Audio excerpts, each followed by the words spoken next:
الشيطان الرجيم بسم الله الرحمن الرحيم الحمد لله الأول بلا أول كان قبله والآخر بلا آخر يكون بعده الذي عجزت عن رؤيته أبصار الناظرين وعجزت عن نعته أوهام الواصفين ثم الصلاة والسلام والتحية والإكرام على رسول المسدد والمصطفى الأمجد مولانا ومولى الثقلين جد الحسن والحسين أبي القاسم محمد اللهم صل على محمد وعلى محمد والصلاة والسلام على أهل بيته الطيبين الطاهرين المعصومين لا سيما علي بن أبي طالب واللعنة الدائمة على سائر أعدائهم أجمعين من يوم عداوتهم إلى قيام يوم الدين وبعد يوم الدين أما بعد فقد قال الحكيم في محكم كتابه المجيد وهو أصدق الصادقين بسم الله الرحمن الرحيم ووصى بها إبراهيم بنيه ويعقوب يا بني إن الله اصطفى لكم الدين فلا تموتن إلا وأنتم مسلمون صدق الله العلي العظيم صلوات بر محمد اللهم صل على محمد وعلى محمد درود یقیناً آپ تمام صاحبان کو آتا ہے، کم از کم اتنی آواز میں پڑھیں کہ آپ خود سن سکیں۔ اللهم صل على محمد وعلى محمد۔ عزیزان گرامی مرتبت، قبل اس کے کہ آج کے سلسلے کی تیسری مجلس سے میں خطاب کروں، آپ سے ملتمس ہوں کہ تمام مرحومین مرحومات کے لیے، بالاخص بانیان مجلس کے مرحومین مرحومات کے لیے اور ان مومنین و مومنات کے لیے جو اس کرونا کی وجہ سے اس دنیا کو چھوڑ چکے ہیں، ان تمام تر مومنین و مومنات میرے اور اپنے مرحومین مرحومات کے لیے ایک مرتبہ سورہ فاتحہ اور 3 مرتبہ سورہ اخلاص۔ بسم اللہ الرحمن الرحیم الحمد للہ رب العالمین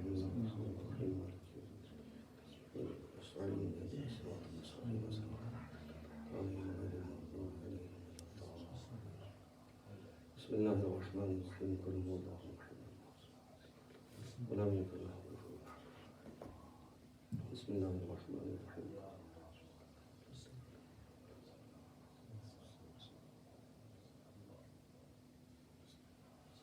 میں دعا گو ہوں کہ خالق لم یزل اس فرش عزا کے صدقے میں آپ تمام صاحبان کا یہاں پر آنا، ذاکرین کا خطاب کرنا اور میرا آپ کے سامنے ذکر محمد و آل محمد کرنا اپنی عظیم عبادت میں شمار فرمائے، اور محمد و آل محمد کے صدقے میں، اس فرش عزا کے صدقے میں اس کرونا وائرس کا جلد از جلد خاتمہ فرمائے، بالعموم تمام انسانیت کو اور بالخصوص مومنین و مومنات کو اس موذی مرض سے رہائی نصیب فرمائے، اور جو مومنین مومنات آج ہم میں موجود نہیں ہیں، خالق لم یزل ان سب کو غریق رحمت فرمائے اور محمد و آل محمد کے جوار میں جگہ عنایت فرمائے۔ جن کے والدین اس دنیا کو چھوڑ چکے ہیں، خالق لم یزل انہیں جنت میں اعلیٰ مقام عطا فرمائے، جوار محمد و آل محمد علیہ السلام نصیب فرمائے، اور جن کے والدین زندہ ہیں، خالق لم یزل ان تمام صاحبان کو اپنے والدین کی خدمت کرنے کی توفیق عطا فرمائے۔ میرے ذمہ جو بھی دعائیں ہیں، میری مائیں بہنوں بزرگوں نے جو دعائیں میرے ذمہ لگائی ہیں، تمام تر کی دعاؤں کو خالق لم یزل اپنی بارگاہ میں استجابت عطا فرمائے، اور محمد و آل محمد کے صدقے میں ہمیں دنیا میں زیارت امام حسین علیہ السلام نصیب فرمائے، اور آخرت میں شفاعت مولا حسین علیہ السلام نصیب فرمائے، اور محمد و آل محمد کے صدقے میں اس فرش عزا کے بانی، اس فرش عزا کے مالک، اس فرش عزا کے جو حقیقی وارث ہیں، خالق لم یزل سے دعا گو ہوں کہ ان کا جلد از جلد ظہور فرمائے اور ہمیں ان کے اوان انصار میں شمار فرمائے۔ ایک مرتبہ بلند آواز سے درود بھیجیں۔ اللهم صل على محمد وعلى محمد۔ عزیزان گرامی قدر، ہماری سلسلہ گفتگو کی یہ آج تیسری کڑی ہے۔ مسلسل پچھلے 3 دنوں سے میں آپ کی سماعتوں کی نظر سورہ بقرہ کی آیہ نمبر 132 کو کر رہا ہوں، جس میں خالق لم یزل نے ارشاد فرمایا، جو در حقیقت حضرت ابراہیم اور حضرت یعقوب علیہ السلام کی وصیت ہے۔ فرمایا وَوَصَّىٰ بِهَا إِبْرَاهِيمُ بَنِيهِ وَيَعْقُوب، حضرت ابراہیم علیہ السلام نے اور حضرت یعقوب علیہ السلام نے اپنی اپنی اولادوں کو وصیت کی۔ کون سی وصیت کی؟ اس کے زمرے میں کل میں نے کچھ گفتگو کی تھی کہ حضرت ابراہیم علیہ السلام نے فرمایا کہ تم کس کی عبادت کرو گے، کس کے اوپر ایمان لاؤ گے، کس اسلام کو مانو گے، کس اسلام کے اوپر چلو گے؟ تو جواب ملا کہ رب العالمین کے اوپر ہم ایمان لائیں گے، رب العالمین کے اوپر ہم اسلام لائیں گے، اور اسی کی بتائی ہوئی تعلیمات کے اوپر ہم عمل پیرا ہوں گے۔ اس کے بعد میں نے حضرت یعقوب علیہ السلام کے حوالے سے کل کی اور گزشتہ مجلس میں کچھ عرض نہیں کیا تھا۔ آج حضرت یعقوب علیہ السلام کے حوالے سے کچھ گزارشات آپ کی سماعتوں کی نظر کرنے کی سعادت حاصل کروں گا۔ تو کل کی گفتگو میں نے عرض کیا تھا کہ حضرت ابراہیم علیہ السلام نے فرمایا ربنا وابعث فیہم رسولا یتلو علیہم آیاتک ویعلمہم الکتاب والحکمہ ویزکیہم۔ گویا ایک طرح سے حضرت ابراہیم علیہ السلام آخری نبی کے آنے کی ہمیں بشارت دے رہے ہیں۔ غور فرمائیے گا، اگر متوجہ ہوں گے تو بات سمجھ میں آئے گی۔ حضرت ابراہیم علیہ السلام نے دعا مانگی تھی کہ اے میرے اللہ ان میں ایک رسول کو بھیج جو انہی میں سے ہو، اور اس رسول کا کام یہ ہو کہ انہیں علم و حکمت کی تعلیم دے اور پھر ان کا تزکیہ نفس کرے۔ سورہ مبارکہ جمعہ کی طرف اگر آپ متوجہ ہوں تو وہاں پر بھی بالکل ایسی ہی آیت آپ کو نظر آئے گی کہ اللہ نے امیین کے درمیان ایک رسول کو بھیجا جس کا کام یہ تھا یتلو علیہم آیاتہ ویزکیہم وان کانوا من قبل لفی ضلال مبین۔ اللہ نے امیین کے درمیان ایک ایسے رسول کو بھیجا جو انہی میں سے تھا۔ اس رسول کا کام یہ ہے کہ وہ انہیں قرآن کی آیات پڑھ کر سناتا ہے اور ان کا تزکیہ نفس کرتا ہے، در حالانکہ یہ لوگ پہلے گمراہی میں تھے۔ یعنی حضرت ابراہیم علیہ السلام ایک طرح سے اپنے بعد بلکہ سب کے بعد آنے والے آخری نبی کی بشارت دے رہے تھے کہ عنقریب اس امت میں ایک وہ نبی آنے والا ہے جس کی ذمہ داری، جس کی رسپانسبلٹی یہ ہوگی کہ وہ لوگوں کو قرآن و حکمت کی تعلیم دے گا اور لوگوں کا تزکیہ نفس کرے گا۔ آج میں حضرت یعقوب علیہ السلام کی ایک وصیت آپ کی سماعتوں کی نظر کرنے کی سعادت حاصل کروں گا کہ جس کے اندر حضرت یعقوب علیہ السلام نے بھی اپنی اولاد کو وصیت کی، اور یہ آیہ مجیدہ اسی سورہ بقرہ کی ایک آیہ مجیدہ ہے جس کا نشان ہے 133۔ ہماری گفتگو جو چل رہی ہے وہ 132 نمبر آیہ کے حوالے سے ہے سورہ بقرہ کی۔ یہ آیہ نمبر 33 ہے۔ حضرت یعقوب علیہ السلام نے وصیت کرتے ہوئے فرمایا ام کنتم شہداء اذ حضر یعقوب الموت اذ قال لبنیہ ما تعبدون من بعدی قالوا نعبد الہک و الہ آبائک ابراہیم و اسماعیل و اسحاق الہا واحدا و نحن لہ مسلمون۔ حضرت یعقوب علیہ السلام کے وقت کو یاد دلواتے ہوئے خالق نے فرمایا کہ جب ان پر موت کا وقت آیا، جب حضرت یعقوب کی موت کا وقت آیا تو اذ قال لبنیہ ما تعبدون من بعدی، تو انہوں نے اپنی اولاد سے سوال کیا کہ میرے بعد کس کی تم عبادت کرو گے؟ جواب ملا قالوا نعبد الہک و الہ آبائک ابراہیم و اسماعیل و اسحاق الہا واحدا، ہم اس کی عبادت اور پرستش کریں گے، ہم اس کی عبادت اور اس کی بندگی کریں گے، ہم اس کے سامنے سر تسلیم خم ہوں گے جو تمہارا بھی پروردگار ہے، ابراہیم کا بھی پروردگار ہے، اسماعیل کا بھی پروردگار ہے، اسحاق کا بھی پروردگار ہے، ان سب نے جس کی وحدانیت کی گواہی دی وہ اللہ واحد القہار ہے، ہم بھی اسی کی عبادت اور پرستش کریں گے۔ نعرہ حیدری، تھوڑا سا وقت مجھے دیجیے، انشاءاللہ ایک مطلب تک میں آپ کو لے جانا چاہتا ہوں۔ یہ تمہیدی گفتگو تھوڑی سی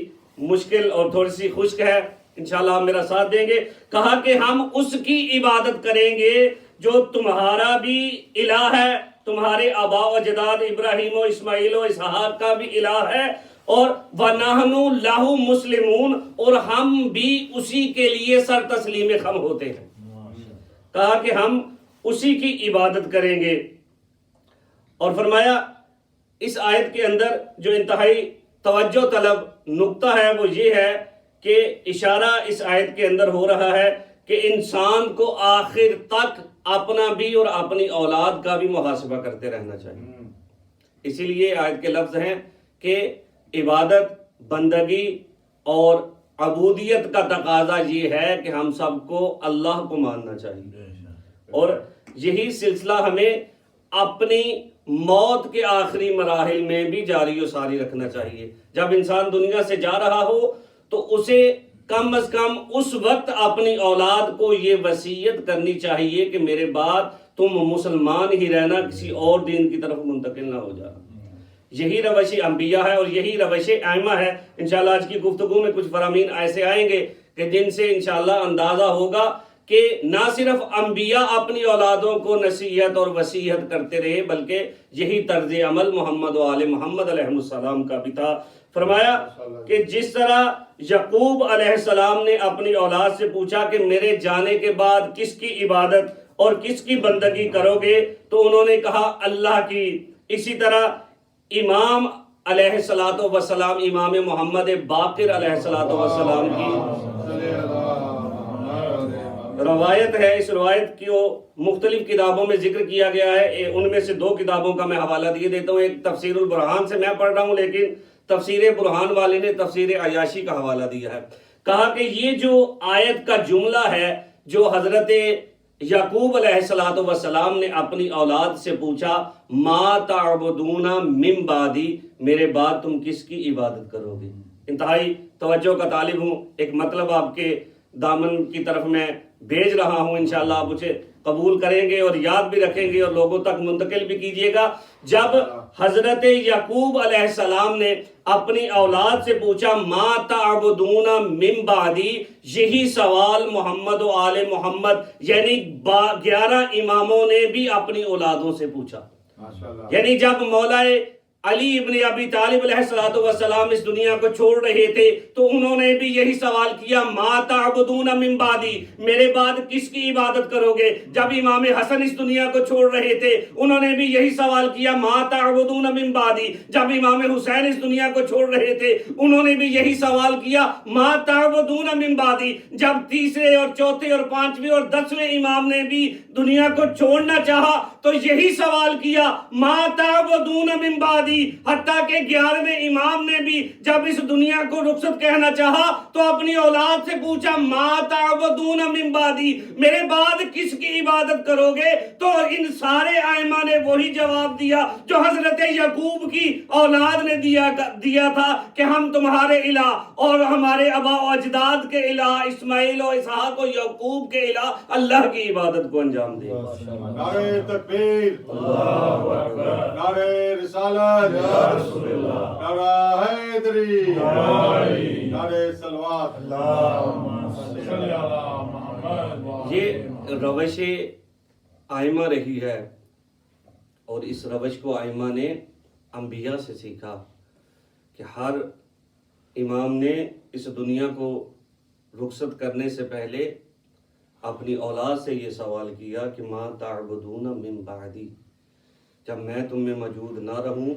تو میرے بعد کس کی عبادت کرو گے۔ جواب وہی ملا جو حضرت یعقوب علیہ السلام کی اولادوں نے دیا تھا کہ ہم اسی کی بندگی اور عبادت اور پرستش کریں گے جو تمہارا بھی الہ ہے، تمہارے آباء و اجداد کا بھی الہ ہے، جو ابراہیم و اسماعیل کا بھی الہ ہے، ہم بھی اسی کی عبادت کریں گے۔ عزیزان گرامی قدر، یہ جو زیر بحث آیت ہے سورہ بقرہ کی 132 نمبر آیت، اس کا جو آخری جملہ ہے، یہ جملہ انتہائی عجیب و غریب جملہ ہے۔ یقین میں مانیے آج میں نے اس روایت کو پڑھا تو ایک مرتبہ میں خود سوچ میں پڑ گیا کہ خالق لم یزل نے مولا کائنات علی ابن ابی طالب علیہ السلام کو کن فضیلتوں سے نوازا۔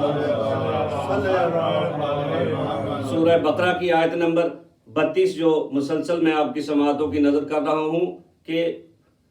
جناب ابراہیم اور جناب یعقوب علیہ السلام نے جب اپنی اولادوں کو وصیت کرتے ہوئے کہا کہ یا بنیا ان اللہ اصطفیٰ لکم الدین فلا تموتن الا وانتم مسلمون، تب تک دنیا کو نہ چھوڑنا جب تک تم مسلمان نہ ہو جاؤ۔ تو روایت کا جملہ میں آپ کی سماعتوں کی نظر کر رہا ہوں کہ اس روایت کو علامہ ابن شہر آشوب نے، صاحب شارع الاخبار نے، ان دونوں نے نقل کیا ہے، اور صاحب تفسیر البرہان نے منوان اس جملے کو نقل کیا ہے کہ جب پوچھا گیا کہ فلا تموتن الا وانتم مسلمون، دنیا کو اس وقت تک نہ چھوڑنا جب تک تم مسلمان نہ ہو جاؤ، آیت کے اس جملے کا کس چیز سے تعلق ہے؟ تو جواب ملا اس سے مراد یہ ہے کہ ولایت علی ابن ابی طالب کو قبول کرنے کے بغیر اس دنیا کو نہ چھوڑنا، یعنی کوئی بندہ اگر علی مولا کی ولایت پہ یقین رکھے بغیر اس دنیا سے چلا جاتا ہے تو وہ مسلمان بھی نہیں ہوتا۔ اسلام کا تعلق، اسلام کا دار و مدار ولایت علی ابن ابی طالب علیہ السلام پہ ہے۔ جب مرنے والے کے دل میں ولایت حیدر نہ ہو تو وہ حالت اسلام میں نہیں مرتا۔ اگر کوئی بندہ جی رہا ہو، زندگی گزار رہا ہو اور اس کے دل میں ایمان علی ابن ابی طالب نہ ہو تو وہ کس طرح سے مسلمان ہو سکتا ہے؟ تو عزیزان گرامی قدر، یہ ولایت حیدر علیہ السلام اتنا حساس اور اتنا دقیق مرحلہ ہے کہ اس کی وجہ سے اصحاب کا ایک قول مجھے یاد آ گیا، وہ قول میں نقل کر کے آپ گفتگو کو اگلے مرحلے میں لے جاؤں گا۔ اصحاب پیغمبر ایک محفل میں تشریف فرما تھے کہ آپس میں گفتگو ہو رہی تھی، اگر مومن اور منافق کو پہچاننا ہو تو کس طرح سے پہچانے؟ کہ اتنے میں کسی صحابی نے کہا کننا نعرف المؤمنین بذکر علی ابن ابی طالب، ہم مومنین کو علی مولا کا ذکر کر کے پہچان لیا کرتے ہیں اور منافق کو بھی علی کا ذکر کر کے پہچان لیا کرتے ہیں۔ اگر علی کا ذکر کرنے سے کسی کا چہرہ کھل اٹھتا ہے تو وہ مومن ہے، اگر علی کا ذکر کرنے سے کسی کا چہرہ مرجھا جاتا ہے تو وہ منافق ہے۔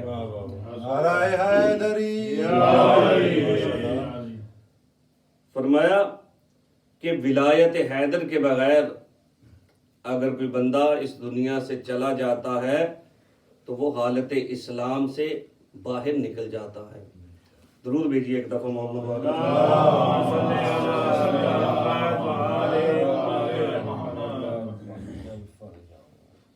عزیزان گرامی قدر، اللہ نے مصطفیٰ کے اس وسیع علی ابن ابی طالب علیہ السلام کو عظیم فضیلتوں سے نوازا ہے، ایسی فضیلتیں عطا کی ہیں۔ ابھی ایک روایت میں آپ کی سماعتوں کی نظر کرنے جا رہا ہوں، بھائی علی رضا نے رات یہ سن لی، ان کے لیے ریپیٹ ہو جائے گی کہ اللہ نے مولا کائنات علی ابن ابی طالب علیہ السلام کو ایسی فضیلتیں عطا کی ہیں جن فضیلتوں کا کائنات کے اندر کوئی اور حامل نہیں ہے۔ کسی نہ نبی کو اللہ نے یہ فضیلتیں عطا کی ہیں، نہ کسی نبی کے وصی کو وہ فضیلتیں عطا کی ہیں جو مولا کائنات علی ابن ابی طالب علیہ السلام کو اللہ نے فضیلت عطا کی۔ نبی معظم فرماتے ہیں جعل لأخی علی ابن ابی طالب فضائلا لا یحصى عددها فمن ذکر فضیلتا من فضائلہ مقرا بها، کہ اللہ نے میرے بھائی علی کو ایسی فضیلتیں عطا کی ہیں اگر ساری کائنات مل کر بھی ان فضیلتوں کو گننا چاہے تو شمار نہیں کر سکتی۔ اور فرمایا غفر اللہ لہو ما تقدم من ذنبہ وما تأخر، جس بندے کے دل میں حب علی ابن ابی طالب ہوگی، جو ولایت کا اقرار کرنے والا ہوگا، جو علی ولی اللہ پڑھنے والا ہوگا، اللہ اسے وہ فضیلت عطا کرے گا کہ اس فضیلت کی وجہ سے اگر اس نے پہلے گناہ کیے ہیں تو اللہ ان گناہوں کو بھی بخش دے گا، آئندہ زندگی میں بھی جو گناہ کرے گا اللہ ان گناہوں کو بھی بخش دے گا۔ نعرہ حیدری، اور فرمایا وَلَوْ وَافَ فِي الْآخِرَةِ بِذُنُوبِ الثَّقَلَيْنِ، جس بندے کے دل میں مولا کائنات علی ابن ابی طالب علیہ السلام کی محبت ہو، اللہ اس کے تمام تر گناہوں کو بخش دیتا ہے، چاہے وہ گناہ پوری کائنات کے گناہوں کے برابر کیوں نہ ہو۔ آپ کے سننے پہ قربان جاؤں، کہا کہ اللہ ان تمام گناہوں کو بخش دیتا ہے چاہے ان کی مقدار کائنات کے گناہوں کے برابر بھی کیوں نہ ہو۔ ایک بندے کے گناہ اس قدر ہوتے ہیں کہ بعض دفعہ فرشتوں کو بھی لکھنے کے لیے شرم آ جاتی ہے کہ میں اس بندے کے نام اعمال میں یہ گناہ کیسے لکھوں۔ تو ایک بندے کی میں بات نہیں کر رہا، پوری کائنات کے گناہوں کی بات کر رہا ہوں، چاہے جائے کہ وہ مسلم ہو یا غیر مسلم۔ نبی معظم کا فرمان ہے، اپنی طرف سے میں کچھ نہیں کہہ رہا، کہا جس کے دل میں مولا کائنات علی ابن ابی طالب میرے وسیع علی کی محبت ہو، اللہ اس کے گناہوں کو معاف کر دے گا، چاہے اس کے گناہ پوری دنیا کے گناہوں کے برابر ہی کیوں نہ ہو۔ اور پھر فرمایا من کتب فضیلتا من فضائل علی ابن ابی طالب، اگر کوئی مولا کائنات علی ابن ابی طالب کے فضائل میں سے کسی ایک فضیلت کو لکھتا ہے، یعنی مولا کا جو اللہ نے فضیلتیں عطا کی ہیں، کسی ایک فضیلت کو قلم کے ساتھ وہ کسی ورق کے اوپر تحریر کرتا ہے تو اس کا اجر اللہ اسے کیا دے گا؟ فرمایا کہ لما تنزل الملائکہ، اللہ ملائکہ کو آسمان سے نازل کرے گا، تستغفر لہ ما بقی لتلک الکتابہ، اللہ کے یہ فرشتے جو اللہ مولا علی کے فضائل لکھنے والے کے لیے آسمان سے نیچے بھیجے گا، یہ فرشتے اس وقت تک اس بندے کے لیے استغفار کرتے رہیں گے جب تک یہ تحریر باقی رہے گی۔ کہا کہ جب تک یہ تحریر باقی رہے گی تب تک اللہ کے فرشتے اس بندے کے لیے استغفار کرتے رہیں گے۔ اور اللہ استغفار کو کتنا پسند فرماتا ہے، آپ صاحبان کے اذہان میں ہوگا کہ بندہ ایک دفعہ کہے استغفر اللہ ربی و اتوب الیہ، اپنے رب کی طرف متوجہ ہو کے، تو خالق کہتا ہے کہ میرے ذمہ واجب ہو جاتا ہے کہ میں اس بندے کی توبہ قبول کروں۔ ماشاءاللہ، بندہ خود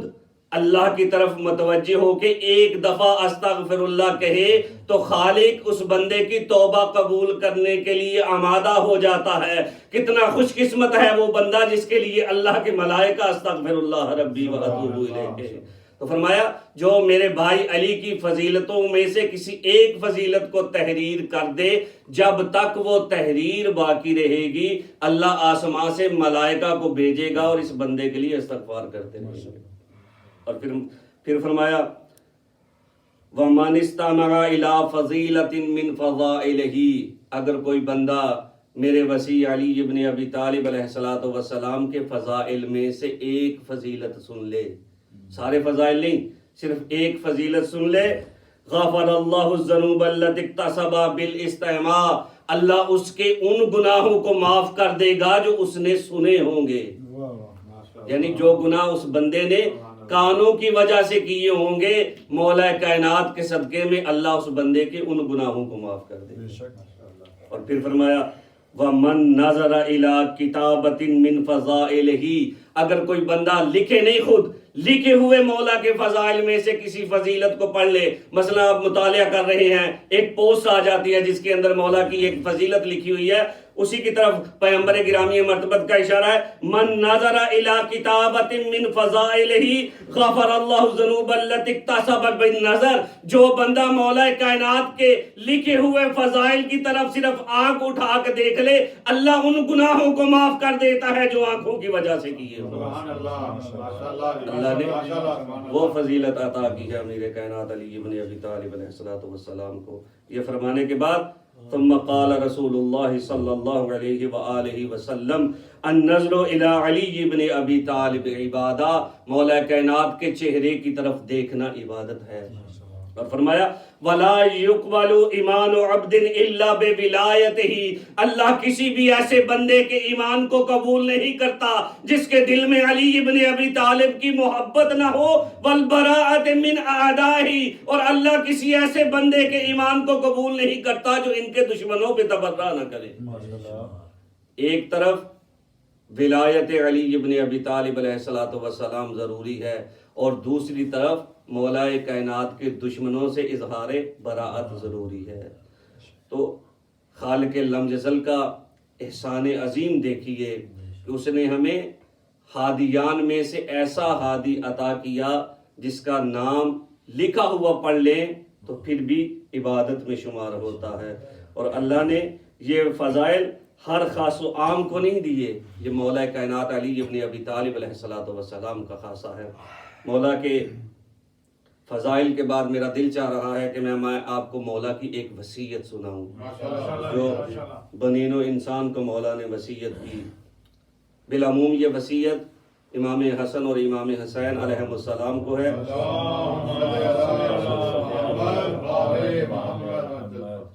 فرمایا اُوصِیکُمَا بِتَقْوَى اللہ،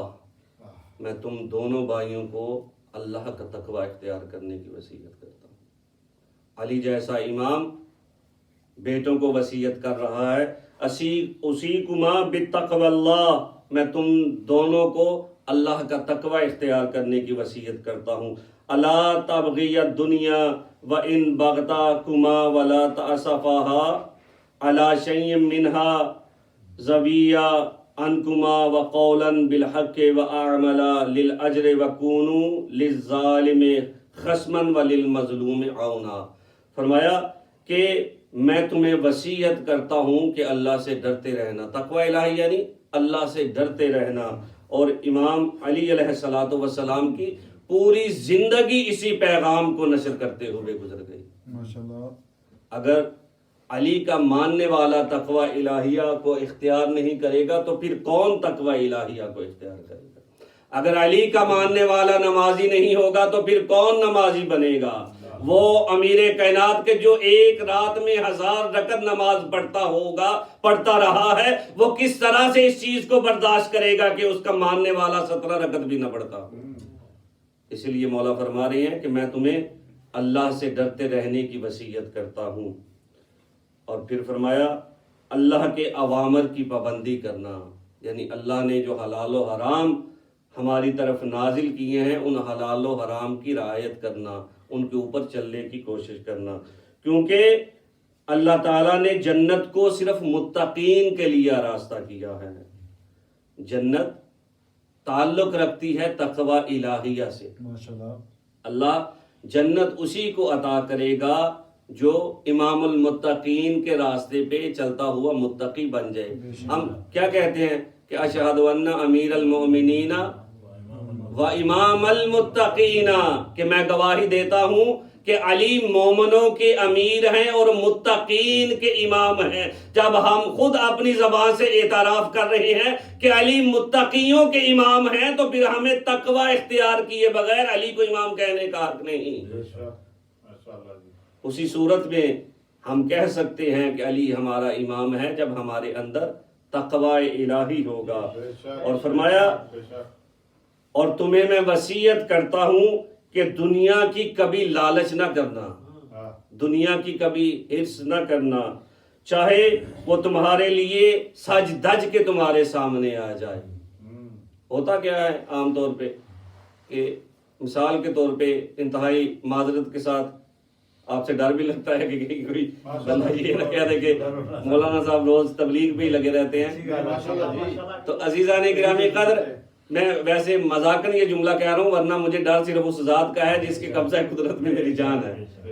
عزیزان گرامی قدر، ہوتا یہی ہے عام حالات میں کہ انسان بائی نیچر اس طرح کا ہے کہ اسے جہاں سے فائدہ مل رہا ہو نا اسی طرف لپکتا ہے، اسی طرف دوڑتا ہے، اسی طرف بھاگتا ہے۔ مثال کے طور پہ نماز کا اول وقت ہو اور ہمیں ایسی جام مل جائے جہاں سے ہمیں 100 پاؤنڈ ملنا ہے تو ہم کہیں کہ نماز بعد میں پڑھ لیں گے، شام تک ٹائم ہے، پہلے 100 پاؤنڈ۔ جی یہ کسی ایک فرد کی بات نہیں کر رہا میں،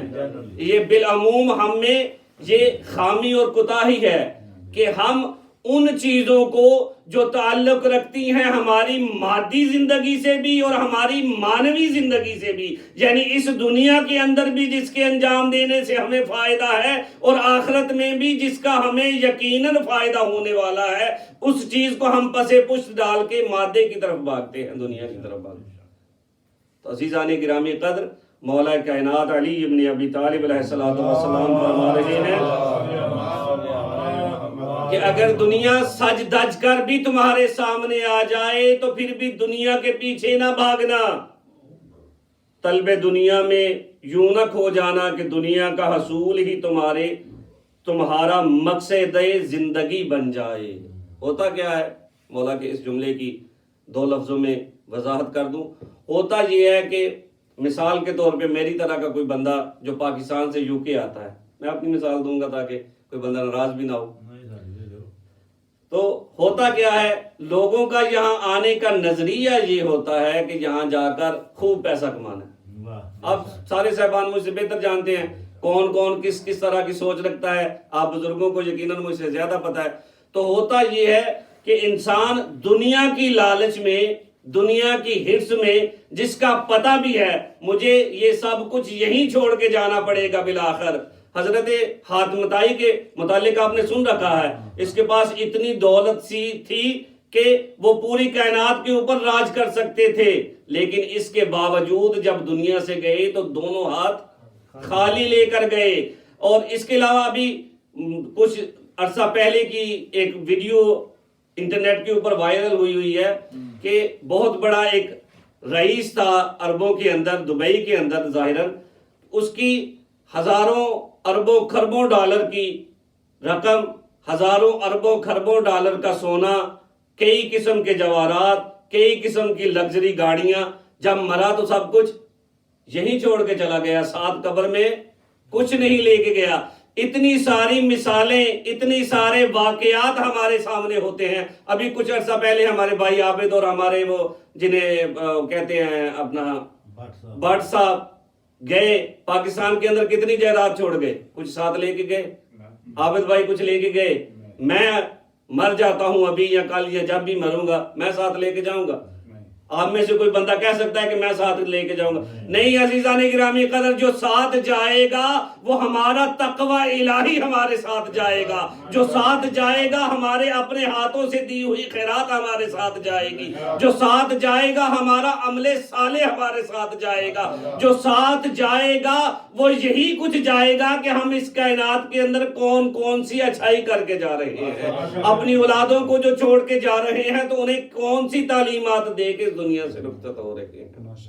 تو عزیزان گرامی قدر، مولا کائنات علی ابن ابی طالب علیہ الصلوۃ والسلام ہمیں اسی بات کی طرف متوجہ کر رہے ہیں کہ طلب دنیا میں یوں نہ کھو جانا کہ دنیا کا حصول ہی تمہارا مقصد زندگی بن کر رہ جائے۔ بس دنیا سے اتنا لینا جتنا تمہاری ضرورت کے لیے کافی ہے۔ اور عزیزان گرامی قدر، 11 اماموں میں سے اکثر اماموں کے بارے میں یہ ملتا ہے کہ انہوں نے ایک مرتبہ نہیں،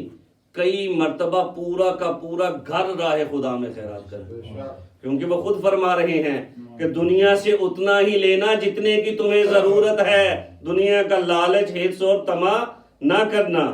اور یہی سلسلہ، یہی بات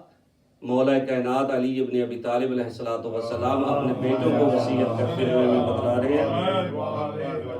تاکہ دنیا سے اتنا ہی لینا جس کے ذریعے سے تم اپنی ذمہ داریوں کو پورا کر سکو، دنیا سے صرف اتنا ہی مال اٹھانا۔ اور پھر فرمایا دنیا کو دینی ضرورت کے مطابق حاصل کرو، یعنی دنیا سے اس قدر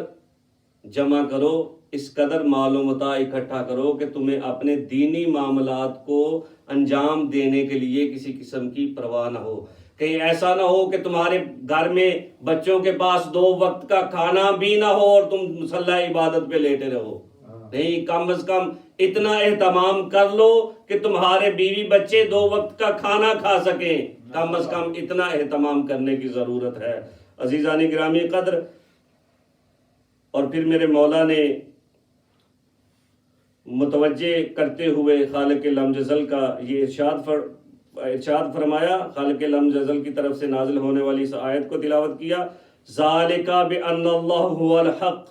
وان ما يدعون من دونه هو الباطل۔ یہ اس لیے کہہ رہا ہوں، امیر کائنات فرماتے ہیں کہ یہ اس لیے اللہ کی آیت کو انہوں نے تلاوت کیا کہ یہ اس لیے کہ اللہ ہی حق ہے، وہ سب باطل ہیں جنہیں اللہ کو چھوڑ کر یہ لوگ پکارتے ہیں۔ یعنی مولا کائنات اس آیت کے ذریعے سے ہمیں اس چیز کی طرف متوجہ کرنا چاہتے ہیں کہ اگر تمہیں زندگی میں کوئی مشکل، کوئی پریشانی، کوئی مصیبت، کوئی مشکل وقت پیش آتا ہے تو اسی کی طرف متوجہ ہوں جو حق ہے، اور اللہ کے علاوہ سب باطل ہے۔ یعنی جب بھی تمہیں کوئی مسئلہ، کوئی پرابلم ہو تو اپنے رب کی طرف لو لگاؤ۔ اور مولا کائنات نے ہمیں آسان لفظوں میں یہ بتلا دیا کہ حاسبو قبل ان تحاسبو، اپنا محاسبہ نفس کر لو قبل اس کے کہ تمہارا محاسبہ کیا جائے۔ یعنی مولا بتلانا یہ چاہتے ہیں، سمجھانا یہ چاہتے ہیں، موتو قبل ان تموتو، خود کو مار دو کہ اس سے پہلے اللہ کا فرشتہ تمہیں آ کے مارے۔ یعنی خواہشات انسانیہ کو دفن کر لو۔ اور اس وصیت کی اعلیٰ ترین مثال ہمیں ان اصحاب میں ملتی ہے جن اصحاب کے بارے میں مولا حسین فرماتے ہیں کہ اللہ نے جیسے اصحاب مجھے عطا کیے، نہ میرے بابا علی کو عطا کیے، نہ میرے بھائی حسن کو عطا کیے، نہ میرے جد محمد مصطفیٰ کو عطا کیے۔ عزیزان گرامی قدر، مصائب کے آغاز میں ایک روایت آپ کی سماعتوں کی نظر کرنا چاہتا ہوں کہ مولا حسین علیہ السلام جب مقام ثعلبیہ کے اوپر پہنچے تو انہیں شہادت حضرت مسلم بن عقیل کی خبر مل گئی۔ عزادارو، ایک واقعہ یہاں پہ اہل مقتل نے نقل کیا ہے، وہ واقعہ آپ کی سماعتوں کی نظر کرنا چاہتا ہوں۔ عام طور پہ مولا کے اوپر جان نثار کرنے والے بہت سارے اصحاب کی شہادتوں کو نہیں پڑھا جاتا۔ آج انہی اصحاب میں سے ایک صحابی کی شہادت کا میں تذکرہ کرنا چاہتا ہوں جس کا نام تاریخ نے شعب بن عبداللہ کہفی لکھا ہے۔ یہ عقیدے کے اعتبار سے عیسائی تھا، جب تک مولا کا ماننے والا نہیں بنا تھا، جب تک موحد نہیں بنا تھا، تب تک یہ عیسائی تھا۔ مولا کی اس صاحب کے ساتھ ملاقات اس طرح سے ہوئی کہ اس ثعلبیہ کے صحرا کے اندر چلتے ہوئے اس قافلہ حسینی نے ایک خیمے کو دیکھا۔ اس خیمے کے قریب جاتے ہیں میرے مولا اور جا کے دیکھتے ہیں کہ اس صاحب کی ماں اس خیمے کے اندر تشریف رکھتی ہے، اور مولا جا کے اس کی طبیعت دریافت کرتے ہیں، پوچھتے ہیں کہ تمہاری زندگی، تمہارا گزارا ٹھیک طرح سے چل رہا ہے؟ تو وہ کہتی ہے کہ سب کچھ اچھا چل رہا ہے، بس ایک چیز کی کمی ہے کہ ہمارے پاس پینے کا میٹھا پانی موجود نہیں ہے۔ اسی دوران جب مولا اپنے اس صحابی کی ماں سے گفتگو کر رہے تھے، وہ بندہ، وہ صحابی چرواہا تھا، اپنی بکریاں لے کر انہیں چرانے کے لیے باہر گیا ہوا تھا۔ جب اس خاتون نے، جب اس صاحب کی ماں نے کہا نا کہ ہمارے پاس پینے کا میٹھا پانی نہیں ہے، اس کریم باپ کے کریم بیٹے نے اپنے ہاتھ میں لیے ہوئے نیزے کو زمین پہ مارا اور وہاں سے ایک چشمہ نکلا جو کہ میٹھا پانی تھا۔ اس خاتون نے اس پانی سے خود کو بھی سیراب کیا اور خوش بھی ہو گئی، اور دل ہی دل میں سوچنے لگی کہ یہ کتنا بڑا سخی اور کتنا بڑا کریم ہوگا جس نے ایک نیزہ زمین پہ مارا اور وہاں سے میٹھے پانی کا چشمہ ابل آیا۔ بس امام میٹھے پانی کا وہ چشمہ جاری کر کے وہاں سے چل پڑتے ہیں کہ اتنے میں صاحب واپس آتا ہے اور آ کے ماں کے پاس بیٹھتا ہے، تو ماں اس کے سامنے سارے واقعے کا تذکرہ کرتی ہے اور ایک بات میں عرض کرتا چلوں، اس صاحب کی شادی کو ہوئے ابھی کچھ دن ہی گزرے تھے. ابھی میں روایت بیان کروں گا کہ جب اس کی شہادت ہوتی ہے تو کتنا عرصہ ہو چکا ہوتا ہے اس بندے کی شادی کو. تو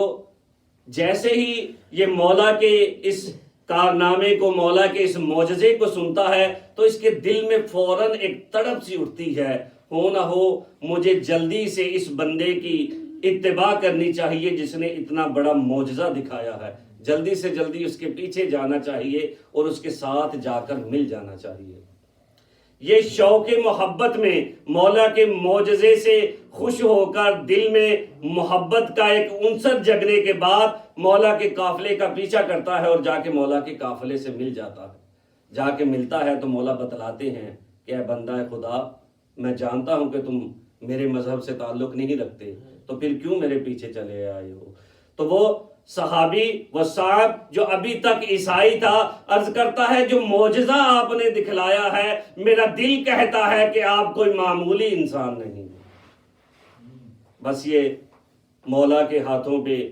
کلمہ توحید کا اقرار کر کے مولا کے ساتھ چلنا شروع کر دیتا ہے. تو چلتے چلتے مولا